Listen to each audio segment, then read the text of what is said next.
Jadi saya mau ngajak si anak ke tempat orang tua, habis itu istri tidak mengizinkan. Oh, baik, Habis itu baik. mungkin saya di waktu itu mungkin ya banyak kurang ilmunya atau gimana lah Ustadz gitu kan. Mungkin saya merasa tidak enak kenapa saya dilarang membawa anak ke rumah orang tua gitu kan. Habis itu timbul permasalahan.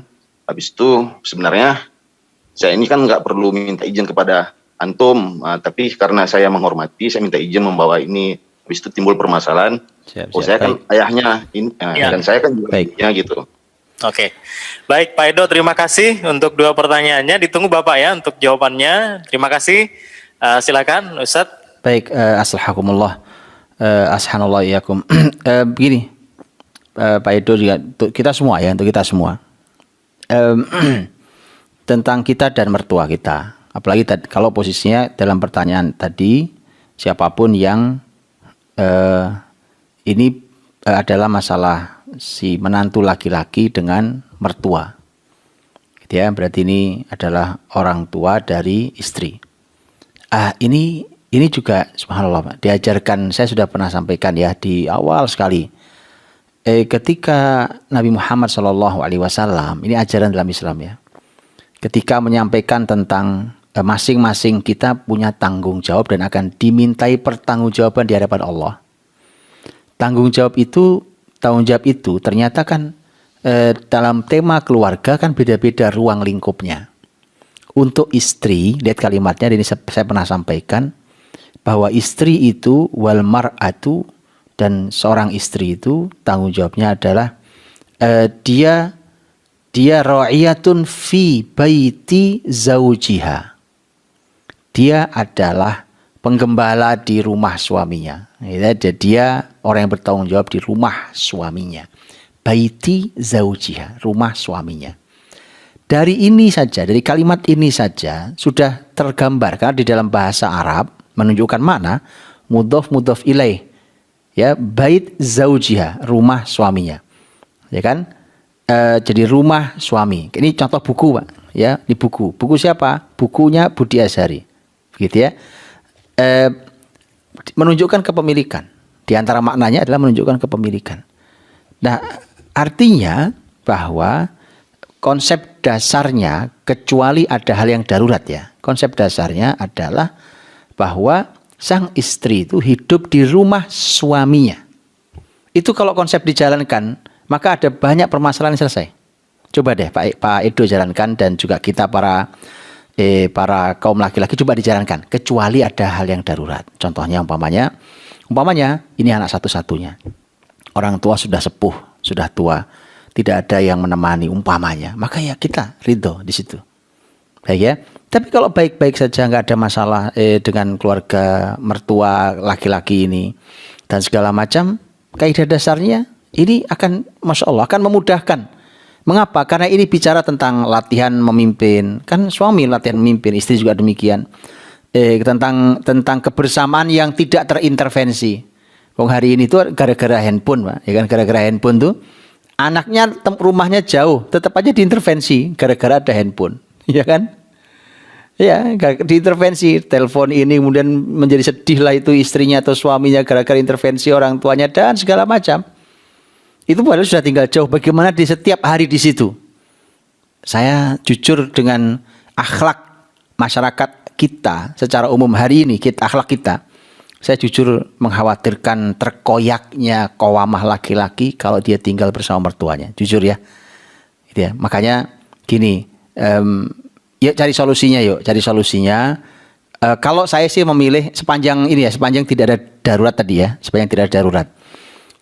Kalau saya memilih untuk tinggal ngontrak di rumah yang kecil bersama pasangan, ya bersama anak-anak kecil kita ini, ya kan, daripada harus tinggal bersama mertua di istananya. Kalau saya, kenapa? Karena menyadari tadi itu, dan masya Allah kita belajar bersama, yuk kita tanggung bersama, kita nikmati bersama ini. Makanya kalau kita punya anak laki-laki, baik, siapkan untuk itu.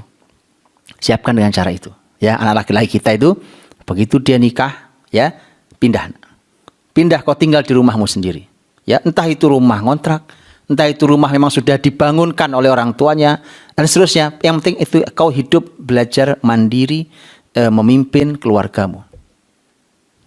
Ya, itu konsep yang fi baiti zaujiha, di rumah milik sang suaminya. Jadi kalau kan kayak begini contohnya. Saya sih meminta tetap dikomunikasikan yang baik, Pak. Komunikasi, ya.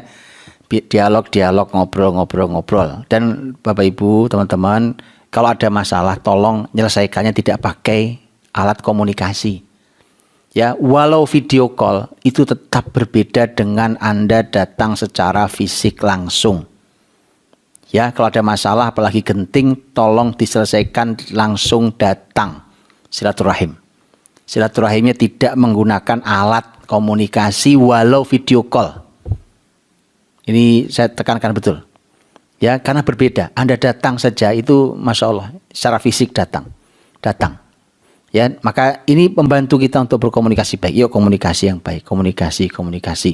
Namanya anak tuh, teman-teman, namanya anak yang ngalah. Yuk anak namanya. Ya, anak tuh kalau bahasa orang tua dulu namanya anak tuh walaupun benar salah, itu bahasa ya. Walaupun ini nggak benar, tapi artinya ya begitulah tuh anak tuh ya begitu, ya kan?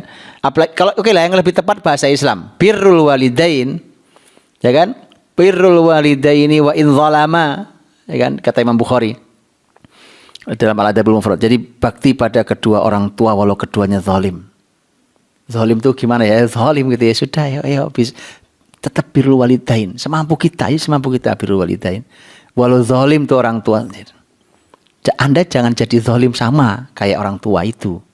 Ya kan, Anda adalah muslim yang baik. Jadilah orang yang baik. Jadi orang yang baik. Sudah gini loh gampangnya, Pak. Supaya kita nggak berat hati. Loh, dia aja jahat sama saya, maksud saya baik. Jangan begitu. Bahasanya begini. Ya ini bahasa Nabi. Pegang baik-baik bahasa Nabi. Walaupun ini sebenarnya konteksnya untuk tema bernegara ya. Tapi ini konteks saya sampaikan supaya ini bahasa Rasul bisa juga pelajaran buat kita secara individu dan keluarga. Nabi itu ketika mengatakan kalau kita dizolimi sama pemimpin, ya dizolimi sama orang, Nabi kata kalimatnya apa kata Nabi? Kata Nabi, tunaikan kewajiban dan tugasmu dan mintalah hakmu pada Allah. Gitu loh, ya. Pegang kuat-kuat deh kalimat itu, nyaman hidup nih, beneran nyaman. Jangan tuntut-menuntut hidup nih, lelah.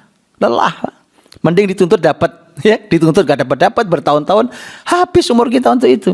Nggak ada sudah, nggak usah menuntut. Dia baik dulu Pak sama saya, baru saya baik. Kenapa Anda nunggu orang lain untuk baik, baru Anda bisa baik?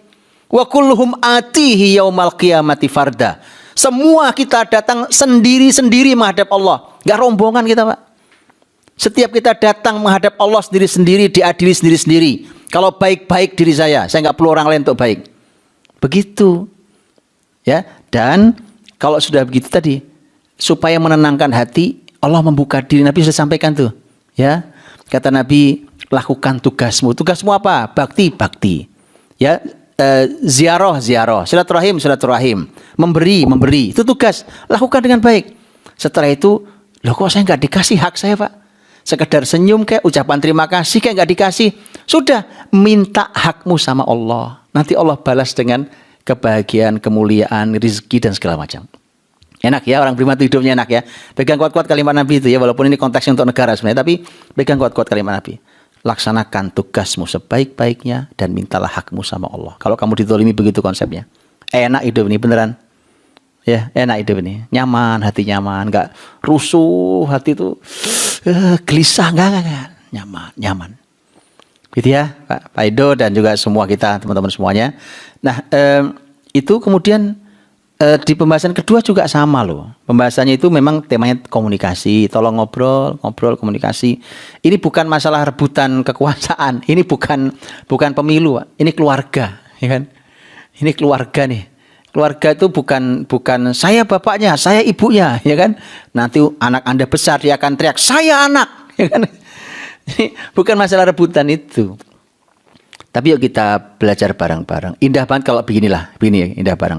Kita ngobrolnya, apalagi kita sudah ngaji nih, Masya Allah. Ini sudah pertemuan ke-14 loh malam ini tuh.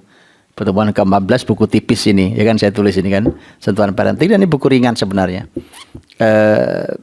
Yuk kita ngaji bareng tuh, duduk suami istri ngobrol. Yuk kita ngaji bareng tentang ilmu-ilmu berkeluarga yang mungkin selama ini belum pernah kita ngaji tentang keluarga. Nah kalau namanya proses belajar ngaji, ya harus saling memaafkan. Namanya juga baru belajar, ya kan? Baru belajar, ya harus memaafkan. Ya iyalah kita maafkan ya. Yes kita ini Pak kita mulai dari nol ya. Kita mulai dari nol lagi lah gitu ya. Ya sudah punya anak, iya. Tapi karena kita kemarin sampai punya anak belum punya ilmu yang cukup. Sekarang kita belajar bareng, kita belajar bersama, baca buku bareng ini atau kemudian mendengarkan kajian-kajian dan seterusnya. Ini supaya kita bersama-sama punya ilmu.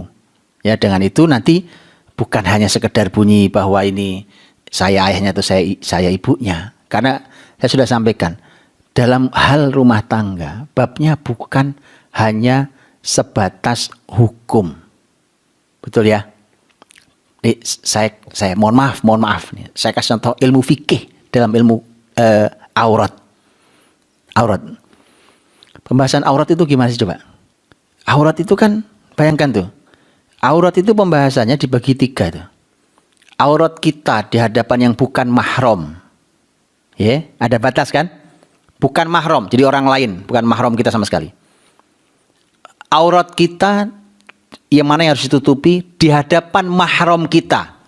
Mahram kita itu umpamanya saya dan bapak saya dan ibu saya dan adik saya dan bibi saya dan paman saya itu saya dan keponakan saya itu mahram. Ya. Itu ada batasnya bukan? Ada batasnya. Tapi lebih longgar dibandingkan yang bukan mahram. Bukan begitu? Ya. Coba yang ajaib lihat. Ini saking hukumnya hukum khusus, Pak. Suami istri itu hukum khusus. Coba, kalau batasan aurat suami istri apa? Ya kan? Beda kan? Beda. Makanya tadi ya ini memang beda. Dan kita lihat pembahasan tentang tema cinta. Dan dalam tema rumah tangga ada cinta. Kita tahu tema cinta. Cinta itu pembahasannya di atas hukum. Gitu ya. Oh iyalah. Di atas hukum tuh. Hukum tuh ya penting. Bukan berarti kalau cinta tanpa hukum. Bukan. Artinya hukum ini adalah hal yang kita sepakati bersama tidak kita langgar. Tapi kalau kita sudah naik dalam tema cinta, maka subhanallah, ya kan? Itu Allah saja itu memaafkan seseorang yang saking senangnya, saking cintanya, ya kan? Kemudian salah ngomong tuh. Allahumma anta abdi wa ana rabbuk. Kebalik ngomongnya. Ya Allah engkau hambaku dan aku Tuhanmu. Kebalik ngomongnya. Saking senangnya dia ketika untanya yang hilang di padang pasir, dia udah membayangkan mati, udah di tengah padang pasir, unta yang membawa perbekalannya pergi lari. Tiba-tiba tuh unta dia lelah, dia udah putus asa, tidur, bangun tidur, unta nyampe di depan mata dia coba, datang lagi. Saking senangnya sampai salah ngomong, ya kan? Itu coba cinta tuh, ya kan? Allah maafkan itu, nggak ada masalah. Pembahasan tentang tema cinta. Aisyah radhiyallahu anha itu karena pembahasannya keluarga dengan Nabi masalah cinta. Ada kalimat-kalimat yang kalau diukur dari hukum itu bahaya, salah. Tapi karena yang bicara adalah cinta, maka ya sudahlah, ya kan? Karena itu temanya cinta. Jadi pembahasan kita bukan cuma masalah hukum, Pak. Bukan cuma hukum gini. Gimana hukumnya Ustadz? Saya kan ayahnya, ini kan ibunya, ya kan?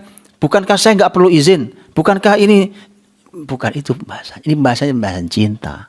Ya, rumah tangga bukan cuma masalah hukum. Tapi masalah adab, akhlak, kemuliaan cinta, keagungan kasih. Nah, gitu ya. Ayo bismillah ya.